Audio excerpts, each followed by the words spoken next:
Bom, ingressamos aqui no módulo 3, onde a gente vai falar sobre os serviços públicos e a gente vai resgatar um pouco as suas origens, né? Então, a ideia de que existem determinadas atividades que só o Estado é capaz de assegurar para o bem-estar de todos é uma ideia dominante, né? Ao tempo do liberalismo, essa ideia conflita com o dogma liberal da não intervenção do Estado, né? Os liberais são contrários a essa ideia de intervenção do Estado, a gente já viu isso aqui. E a noção de serviços públicos não é a noção que a gente tem hoje, mas ela influenciou o pensamento da doutrina brasileira na época. Essa noção surge na França, ali nos fins do século XIX, né? Com o conceito de serviço público formulado por Deguy. Deguy, então, tem a sua teoria de serviços públicos, que é uma teoria muito alargada, né? E que animou essa corrente de pensadores brasileiros com uma ideia de que o Estado seria capaz de ser responsável por atividades indispensáveis à realização e ao desenvolvimento da interdependência social. Então, aqui, duas características se sobressaem, né? Primeiro, que o serviço ele deve ter alguma influência sobre a interdependência social e o mercado vai ter dificuldade de prover esse serviço com essa capilaridade toda para cobrir essa interdependência social, né, em nome do interesse público. Então, essas duas características elas se revelam naquele momento. E aqui, como só o Estado é capaz de prover esses serviços, o Estado, obviamente, se torna, né, um ente com muito poder, enfim, uma capacidade gigante, né, de abraçar todas essas atividades, porque aqui já não entra mais só aqueles serviços tradicionais de defesa externa, polícia e justiça. Para Deguy, inserem-se também nessa categoria atividades técnicas, atividades culturais, sociais, poder de polícia. Ou seja, Deguy dá um sentido tão amplo à noção de serviços públicos que o próprio Estado, a noção do Estado, se confunde com a definição de serviços públicos, né? Isso vai se alterar com o direito italiano e o direito alemão. Eles restringem a noção de serviço público, confinando os serviços públicos a certas atividades reservadas ao Estado. Então, aqui há esse conceito de reserva originária, né? Onde determinadas atividades de caráter essencial, elas são providas pelo Estado que avoca para si essas atividades, né? Nós vamos voltar nesse ponto daqui a pouco. E no Brasil, o que acontece no Brasil, né? Ali no período imperial? A gente tenta conciliar, equilibrar os pratinhos aqui para reconhecer a liberdade ao mercado, aos agentes de mercado, mas ao mesmo tempo dizer que o Estado tem sim responsabilidade sobre certas atividades de interesse coletivo, né? Essas atividades ficariam sob a responsabilidade de agentes administrativos externos, né? E algumas dessas atividades poderiam ser concedidas aos particulares, mas ainda assim submetidas a algum mecanismo de controle pela coroa, né? Então, nessa época a gente tenta sempre estar ali equilibrando entre o dogma liberal e algumas atividades que seriam concedidas, poderiam até ser concedidas aos particulares, mas submetidas ao controle da coroa, que enxerga ou que avoca essas atividades que decorrem de certos privilégios, né, sobre monopólios régios. Então, veja que essas atividades, na visão prevalecente da época, elas decorrem desse privilégio da coroa, né? Então, são atividades que não são, digamos, desenvolvidas por uma necessidade da sociedade, e sim decorrente desse privilégio que o Estado tem sobre elas, né? Então, desde a proclamação da República e da Constituição de 1891, que a gente deixa de falar de privilégios régios quando o Estado assumia determinadas atividades de interesse coletivo.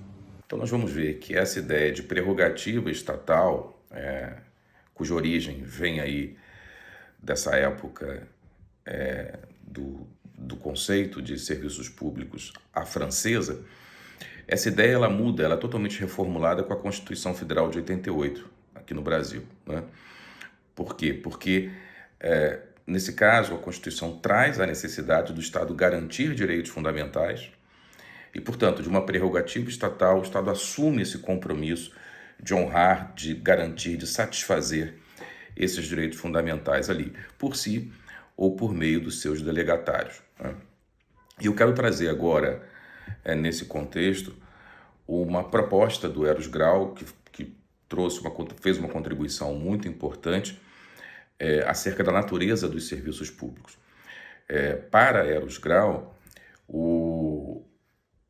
a gente tem, no fundo, atividades econômicas.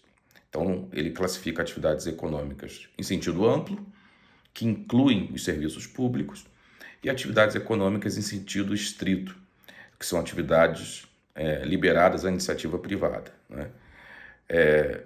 O que o Eros Grau quis mostrar é que, de acordo com o artigo 175 da Constituição, de fato há atividades econômicas desempenhadas pelo Estado, que só o Estado pode desempenhar. São atividades relevantes para a coesão social, né? É um conceito muito amplo, o que é coesão social, né? Mas ele define a partir do 175 da Constituição. E segundo o Eros Grau, a rigor você não deve nem procurar identificar ali o titular da atividade, nem a predisposição de um regime jurídico aplicável a ela. Basta que se verifique a atividade em si, né, a necessidade de você garantir a coesão social para que você consiga enquadrá-la como serviço público. Isso traz uma dificuldade, por exemplo, quando a gente identifica que nos serviços públicos hoje você pode ter dualidade de regimes, você pode ter no mesmo serviço público uma determinada cadeia, né, produtiva, você pode ter o Estado ou um delegatário assumindo essa atividade, e você pode ter o particular também em outro segmento da cadeia exercendo aquela atividade. Então, mas o Eros Grau ele não admite isso, ele acha que as atividades privativas do Estado, portanto, a do artigo 175, elas interditam a livre iniciativa. E a gente vê que hoje a concorrência nos serviços públicos, naqueles segmentos que estão maduros para a competição, há agentes privados prestando serviço ao lado do monopolista, ao lado do delegatário do Estado, né? Nós vamos ver isso em mais detalhes daqui a pouco. Ou seja, o que a gente está dizendo é que existem serviços públicos que podem ser explorados simultaneamente nos regimes público e privado. Do ponto de vista, então, da natureza dos serviços públicos, a gente tem uma concepção subjetiva de serviços públicos, que toda vez que a atividade é explorada pelo Estado, essa atividade seria caracterizada como serviço público. Isso remonta, portanto, a Deguy, a gente já constatou isso aqui. E sobre essas atividades incidiria um regime público, né, e certos privilégios fiscais e não fiscais, né? O Supremo Tribunal Federal teve esse entendimento lá atrás, ainda na relatoria do ministro Nelson Hungria, é um RE antigo, RE 18560, tem um outro RE também, 49521, da lavra do ministro Antônio Vilas Boas.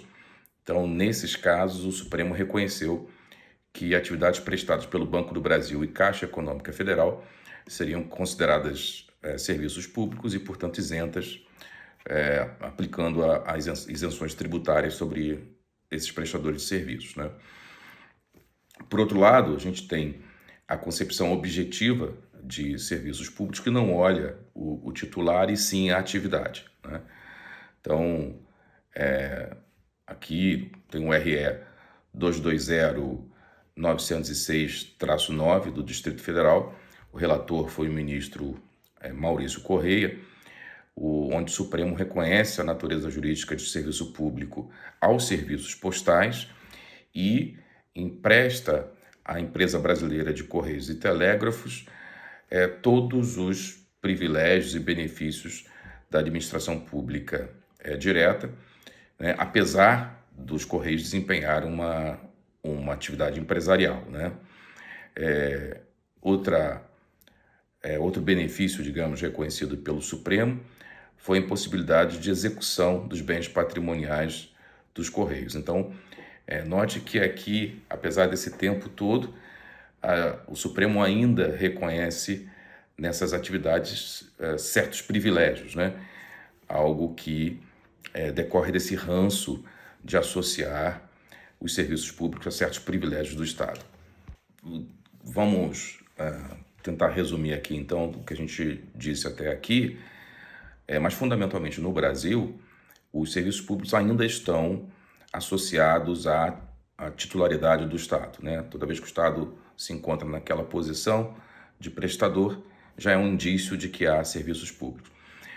Além disso, há também como vínculo associativo aqui, toda vez que o serviço público é prestado com exclusividade. Esse traço da exclusividade também é marcante para a caracterização do serviço público, né? Então, uma atividade não exclusiva ou sujeita à dualidade de regimes, como a gente já falou aqui, regime público e privado, essa atividade deixaria de ser serviço público, né? Então, os traços marcantes dos serviços públicos no Brasil passam a ser titularidade estatal. Então, quer dizer, toda atividade que interdita a participação do agente privado, da iniciativa privada, né? E como decorrência, a gente precisa, antes de concedê-la a um terceiro, porque essas atividades podem ser concedidas a terceiros, aplica-se o princípio da licitação prévia, né? Sujeita a vários critérios de julgamento, como, por exemplo, maior outorga, menor tarifa, melhor proposta técnica, ou a combinação também de critérios de menor tarifa com a melhor proposta técnica, ou maior outorga com melhor técnica. Essas combinações são possíveis de acordo com a lei de concessões. Titularidade estatal, portanto, universalidade, a gente sabe que os serviços públicos, né, devem atender a todos coletivamente, sem distinção, e coisa que na atividade econômica é aberta à livre iniciativa. A gente sabe que o ofertante não tem obrigação de estender os seus serviços a todos, e simplesmente aqueles que estão dispostos a pagar o preço que ele pede pelos seus serviços, né? Modicidade tarifária, uma outra característica do serviço público, ou seja, as tarifas necessariamente devem ser módicas, por isso o Estado também, né, usa de alguns artifícios, normalmente fixados na legislação, aplicando, por exemplo, subsídios cruzados, onde você cobra uma tarifa maior de regiões com maior escala, por exemplo, nas comunidades urbanas, para que os serviços possam chegar a regiões de menor escala, comunidades rurais, por exemplo, né? De forma que a comunidade rural possa pagar preços relativamente baixos. Do contrário, as tarifas teriam que ser cobradas em valores absurdos para essas regiões de menor escala. Isso não faz sentido, porque contrariaria o princípio da modicidade tarifária. E, por fim, a continuidade, né? Por estarmos tratando aqui de atividades essenciais, a gente sabe que os serviços públicos não podem ser paralisados. Logo, vale a gente insistir nessa transformação operada pela Constituição de 88 em relação aos serviços públicos, porque, de fato, ali na ordem constitucional, todos esses benefícios e privilégios, fiscais e não fiscais, eles começam a desmoronar, né? E por quê? Porque, a partir da Constituição de 88, o Estado assume compromissos, né, de garantia dos direitos fundamentais dos cidadãos, né? A gente já viu previstos lá, especialmente no artigo 6º da Constituição. Então, o Estado, ele visa assegurar esses direitos fundamentais, especialmente para os mais vulneráveis, né? E essa supremacia, então, do interesse público sobre o interesse privado, sobre o interesse individual, ela já começa a ser lida de uma outra maneira, né? Ou seja, não mais sob o viés das prerrogativas colocadas à disposição do Estado, mas sim como direitos subjetivos dos cidadãos de obterem esses provimentos, obterem esses serviços por parte do Estado, né? Então, já não pode ser simplesmente o Estado que vai ditar qual é esse interesse público supremo, mas a própria Constituição que o define através da prerrogativa e da garantia dos direitos fundamentais que vão realmente ser demandados pela população. Para quê? Para garantir a dignidade da pessoa humana, né? Através do acesso amplo, universal a serviços de infraestrutura. Nós estamos falando de energia, de saneamento básico, de uma rede de transportes eficiente. Então, essa transformação que a Constituição nos lega, ela passa a ver os serviços públicos como realmente uma condição necessária para a emancipação do indivíduo na sociedade, ou seja, a garantia básica e necessária para uma vida digna, né? Sem esse acesso amplo e universal aos serviços públicos, o indivíduo não consegue exercer a sua cidadania, e o marginalizado, aquele que está à margem da sociedade, ele não consegue ingressar no mercado de consumo, né? Então, uma vez que o Estado é obrigado a garantir esse básico, esse mínimo existencial por si, ou de novo, por delegatários, por concessionários, por permissionários, aqui, se o Estado consegue garantir o básico, além desse básico, aí é meritocracia, cada um, não é, que vá buscar, vai se esforçar a buscar os meios para que consiga, então, expandir as suas capacidades, né? De modo que uma primeira conclusão que a gente pode chegar aqui é que os serviços públicos devem ser vistos fundamentalmente para atender esses direitos fundamentais previstos na Constituição, né? Então, quando se fala, por exemplo, em necessidades coletivas, e esse conceito de necessidade coletiva ele é muito amplo, às vezes a gente não consegue dar concretude a ele, mas as necessidades coletivas não são outra coisa senão esses direitos fundamentais dos cidadãos previstos na Carta Magna. Bom, mas será mesmo que os direitos fundamentais só podem ser satisfeitos ou garantidos através de serviços públicos? Eu penso que não, né? A meu juízo, esses direitos também poderiam ser satisfeitos através de outros meios, através de atividades liberalizadas à iniciativa privada, mas sob regulação estatal, né? O Vitor Chirato, tem um livro publicado pela editora Fórum, chamado Livre Iniciativa nos Serviços Públicos. Foi a tese dele de doutorado na USP, né? Ele lembra que lá no início do século XX, a atividade de matadouro, por exemplo, foi classificada como serviço público. E por quê? O fundamento, naquele momento, era garantir a saúde pública, né? Portanto, um direito fundamental à saúde. Então, naquele momento, o Estado avoca a atividade para ele, porque os matadores públicos eram os únicos com condições de cumprir as normas sanitárias, né, e se comprometerem com a estabilização dos preços. Com o passar do tempo, né, e o desenvolvimento da ciência, a maturidade sanitária, essa atividade deixa de ser considerada serviço público, passa a ser liberalizada e aberta à iniciativa privada, mediante fiscalização do poder público, com uma regulação eficiente sobre ela, né?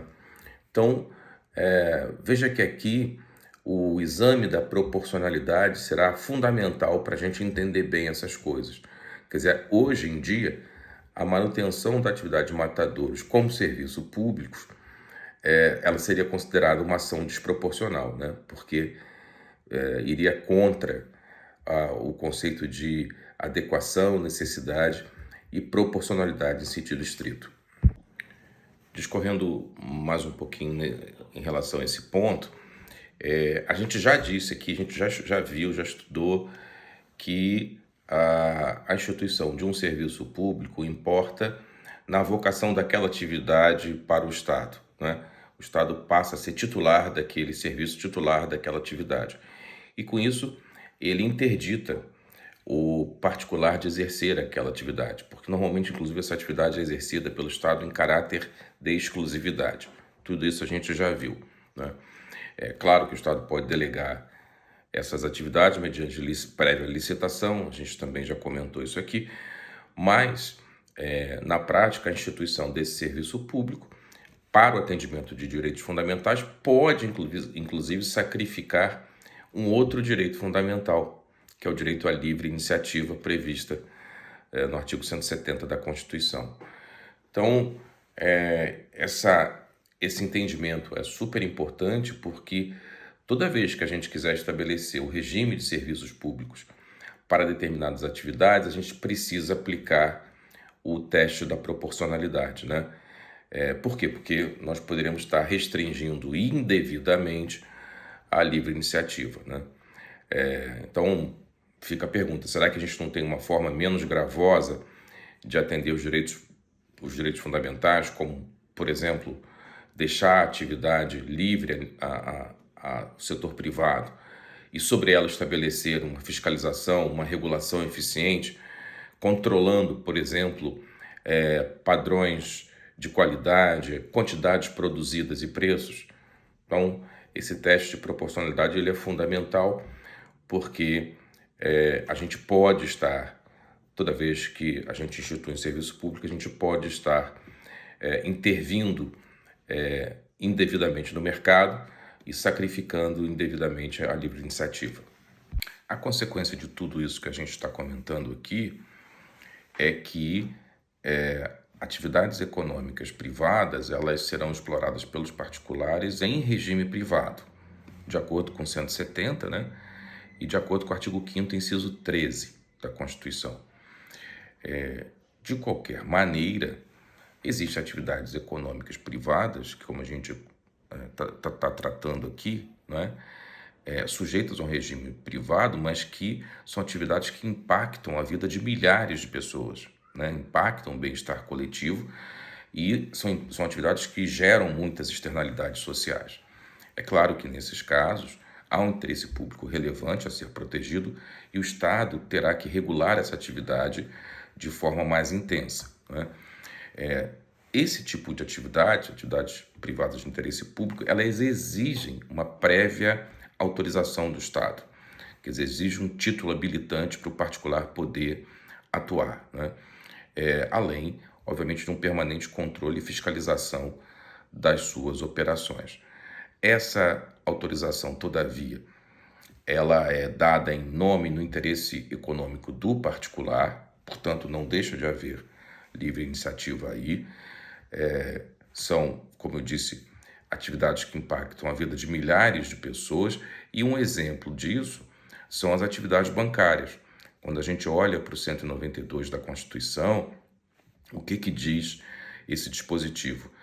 Diz que o sistema financeiro nacional, estruturado de forma a promover o desenvolvimento equilibrado do país e a servir os interesses da coletividade em todas as partes que o compõem, abrangendo as cooperativas de crédito, será regulado por lei complementares que disporão, inclusive, sobre a participação do capital estrangeiro nas instituições que o integram. Então, veja que atividades bancárias são exemplos claros de atividades econômicas privadas, liberadas à iniciativa privada, mas sujeitas a forte regulação pelo interesse público que repercute sobre essas atividades, porque mexe realmente com a poupança de muitos brasileiros, né? E é razoável que o Bacen, o Banco Central, sobre elas exerça uma atividade regulatória intensa, né? Até para evitar que ocorra no Brasil aquilo que nós vimos acontecer nos Estados Unidos com a crise financeira de 2008. Uma outra atividade também liberalizada, também aberta à iniciativa privada, à competição, é hoje a atividade de transporte de gás natural. O gás natural é o combustível da transição energética, né? O país precisa apostar nisso ainda. Já tem uma matriz limpa de energia, mas o gás natural vai fazer a transição energética para a gente chegar realmente numa matriz ainda mais renovável. Então, o governo percebe a importância de se investir nas redes de gás, na rede gasífera, expandir essas redes para atendimento dos consumidores, entende que o mercado está em melhores condições de fazê-lo em relação ao Estado, edita uma lei específica, que é a 14.134 de 2021, abre esse mercado para participação privada, para investimentos privados, e no artigo 4º da lei está lá que a atividade de transporte de gás natural será exercida em regime de autorização, abrangidas a construção, ampliação, operação e manutenção das instalações, né?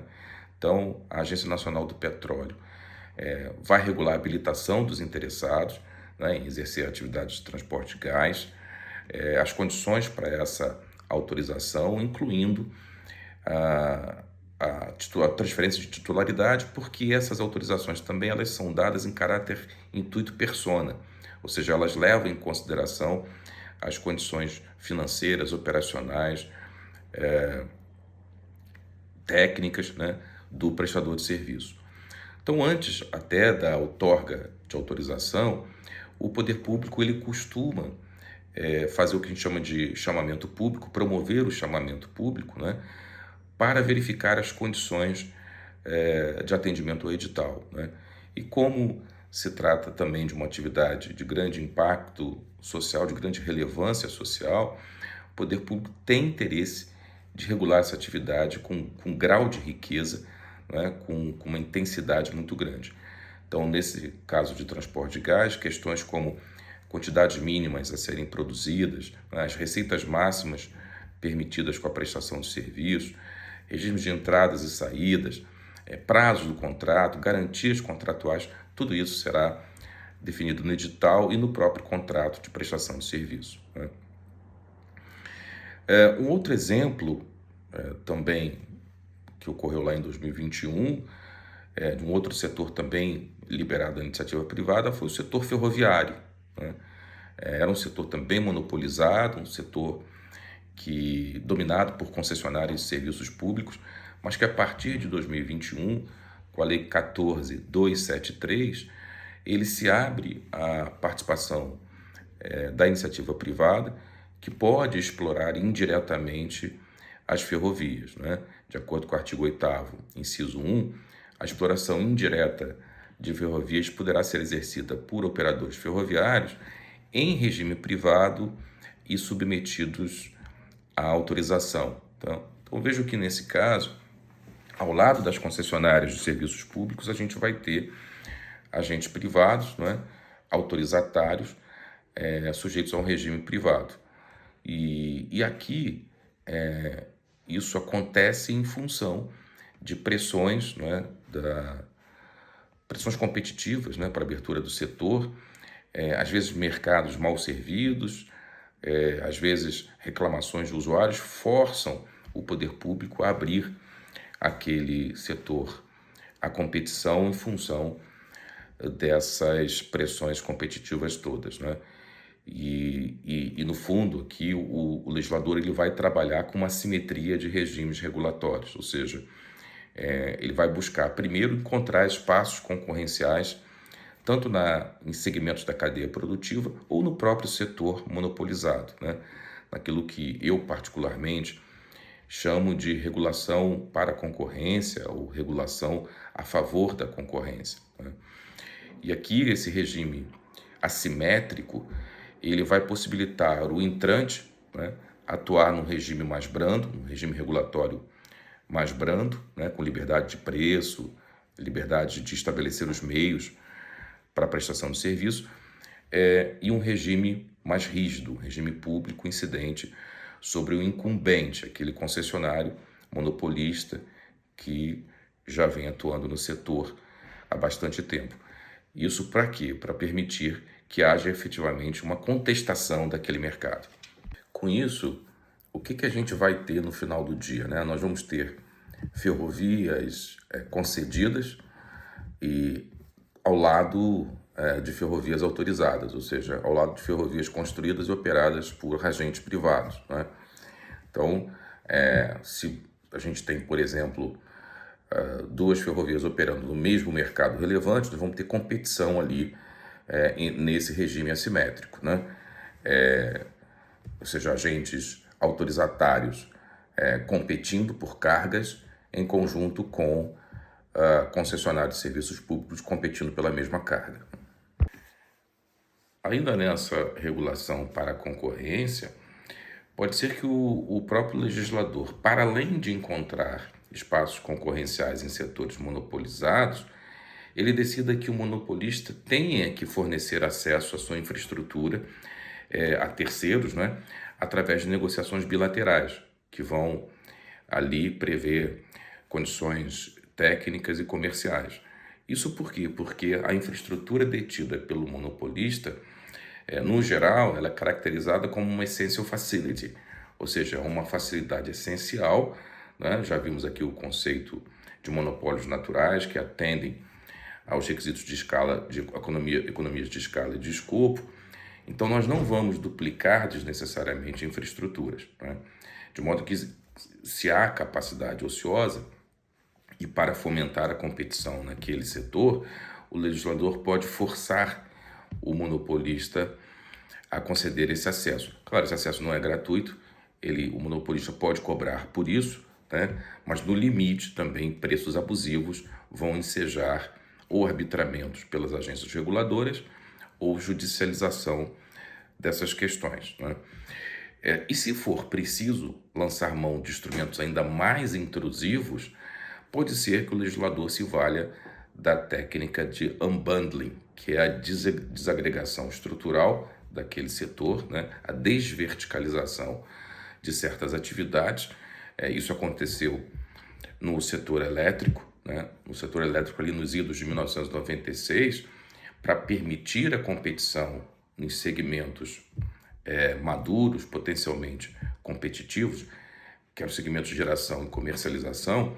O que fez o legislador? Ele quebrou o monopólio, né, em segmentos da cadeia, permitindo que o segmento de geração, que é um segmento potencialmente competitivo, fosse aberto para o mercado, né, e os geradores tivessem livre acesso às redes de transmissão, né. Com isso, o que se queria era que a energia chegasse na ponta consumidora a preços mais competitivos.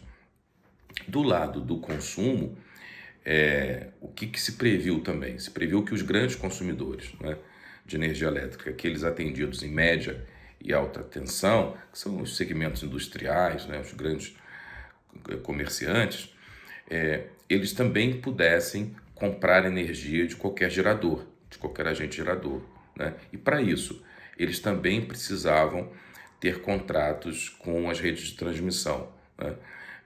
De modo que a energia conseguisse chegar lá na sua fábrica, na sua planta industrial, diferentemente do consumidor cativo, que é aquele consumidor residencial de baixa tensão que continua sendo atendido pela sua distribuidora local. Então, esses consumidores livres que atuam no ambiente de contratação livre, eles também têm que estabelecer contratos de uso das redes, né, com as transmissoras, que são obrigadas a ceder o acesso, que são obrigadas a contratar com esses consumidores livres. Ou seja, aqui a gente tem um conceito de contratação compulsória, né? Então, veja que no setor elétrico, o que a gente observa a partir de 96 é que os segmentos da cadeia, eles são quebrados, o setor é desverticalizado, as transmissoras passam a ter gestão sobre as suas redes elétricas, né? Faz a gestão da infraestrutura, para quê? Para liberalizar o setor, para permitir a concorrência nos segmentos da cadeia, segmentos de geração e na comercialização. Então, eu queria fechar esse módulo 3, falando um pouquinho sobre as respostas regulatórias a determinadas crises por que passam os mercados. E as crises a gente sabe que são recorrentes, né? Aliás, não há nada tão recorrente nos dias de hoje quanto a palavra crise. Mas, por vezes, as respostas do governo, as respostas regulatórias, as intervenções do Estado na economia produzem mais distorções do que eficiências. Então, gostaria de fechar esse módulo 3, já falamos aqui sobre o Estado regulador no módulo 2, falamos aqui sobre serviços públicos e atividades econômicas de interesse público. E agora a gente vai trazer aqui um estudo de caso, um exemplozinho para citar a crise dos caminhoneiros lá de 2018, né? O que a gente teve naquele momento. E por que eu estou citando esse case? A atividade de transporte rodoviário de cargas é uma atividade entregue ao livre mercado, ela é de livre iniciativa, né? Por isso que a gente vai tocar nela aqui. Mas ali em 2018 houve uma crise brutal, né? Em função dos sucessivos aumentos do preço do óleo diesel, que comprimiu a margem econômica da categoria, né? Os caminhoneiros resolveram se mobilizar, houve uma grande mobilização no país inteiro. O país parou, literalmente parou. A gente sabe que a logística rodoviária ela é ainda muito importante para atendimento da população, inclusive com carros de primeira necessidade. Então, houve realmente ali um problema seríssimo de desabastecimento de postos de venda, supermercados, farmácias, etc. Então o governo ficou muito preocupado e resolveu agir, né? Mas antes, o que a gente tinha do ponto de vista, no contexto do lado da demanda? A gente tinha uma longa e profunda recessão ali 2015, 2016, acho que desde a década de 80 a gente não tinha uma recessão tão profunda. Tínhamos, portanto, uma redução da demanda, né, por frete rodoviário no país, e do lado da oferta a gente tinha, de certa forma,